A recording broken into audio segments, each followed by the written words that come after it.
Want to play YouTube music in the background on your phone, but the music stops when you close the app? Don't worry, in this video I will show you how to play YouTube music in the background. So let's get started. First, go to the mobile settings, scroll down and find apps. Tap on apps, tap on search bar, search for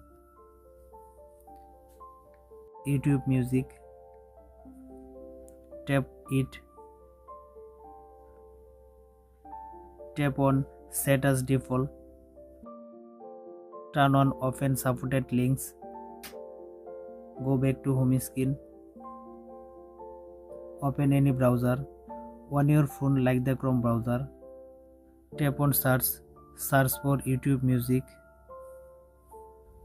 Now go to the YouTube music website,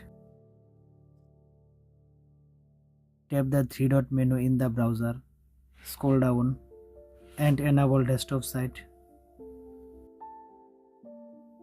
Search for the music or video you want to listen to.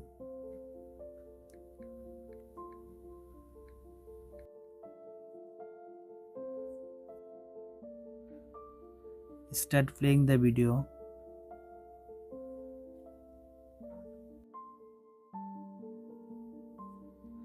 Now press the home button or minimize the browser. Switch down the notification bar and press the play button. If the music stops, just open the notification panel and tap play again. That's it. If you like the video, subscribe and stay with us. Thank you.